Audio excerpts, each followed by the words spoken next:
আগামীকালকে ভোটের জন্য আপনাকে লাইনে দাঁড়িয়ে আপনার ভোটার নাম্বার সংগ্রহ করতে হবে না।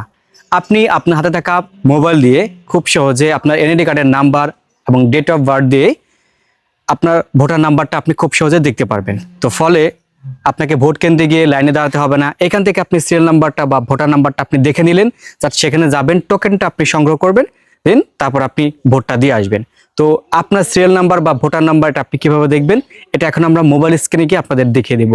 আর ভিডিও শুরুতে একটা কথা বলে নিচ্ছি, যারা এখন পর্যন্ত আমাদের চ্যানেলটি সাবস্ক্রাইব করেনি, চ্যানেলটা সাবস্ক্রাইব করে আমাদের সাথে থাকবেন আর ভিডিওটা বেশি বেশি শেয়ার করে সবাইকে দেখার সুযোগ করে দিবেন। তো চলুন মোবাইল স্ক্রিনে গিয়ে আপনাদের স্টেপ বাই স্টেপ আমি দেখিয়ে দিই। শুরুতে আমরা আমাদের ফোন থেকে চলে আসবো প্লে স্টোরে। প্লে স্টোরে আসার পর উপরে সার্চ বার থেকে আমরা লিখবো স্মার্ট ইলেকশন ম্যানেজমেন্ট। আমি আবারও বলতেছি, এখানে আপনারা ভালোভাবে লক্ষ্য করেন, স্মার্ট ইলেকশন ম্যানেজমেন্ট।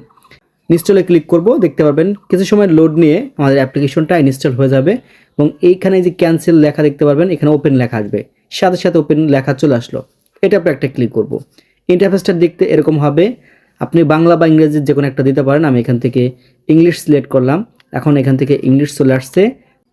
এখন এখান থেকে দেখতে পাবেন 13 পার্লামেন্টারি ইলেকশন, এটার পরে আমরা একটা ক্লিক করব। এখন আপনি আপনার জেলাটা এখান থেকে দিয়ে দিবেন। ধরেন আমার জেলা হচ্ছে ফরিদপুর, আমি এখান থেকে দিয়ে দিলাম। তো ফরিদপুর এখান থেকে কোন আসন, তো সেটা এখান থেকে আপনাকে সিলেক্ট করতে হবে। ধরেন আমি এখান থেকে দিয়ে দিলাম। তারপর কে কে এখান থেকে দাঁড়িয়েছে, কার কী ধরনের প্রতীক, সেটাও কিন্তু এখান থেকে রয়েছে। তো আপনি এখান থেকে অনায়াসে দেখতে পারবেন। আমি একটু ব্যাকে চলে আসি, যেহেতু আমরা এটা দেখবো না, আমরা দেখবো হচ্ছে কি আমাদের ভোটার স্লিপ নাম্বারটা। ওকে, তো এখান থেকে নিচে দেখতে পারবেন ফাইন্ড এ ভোটারিং সেন্টার, নিচে সার্চ অপশনে আসবেন। এখানে আপনি আপনার ভোটার আইডি কার্ডের যে নাম্বারটা আছে তা বসিয়ে দিবেন।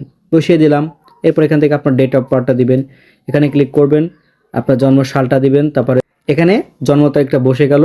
আপনি সার্চে ক্লিক করার সাথে সাথে উপরে দেখতে পাবেন ইওর ভোটার নাম্বার, আপনার ভোটার নাম্বারটা সহজভাবে দেখাচ্ছে।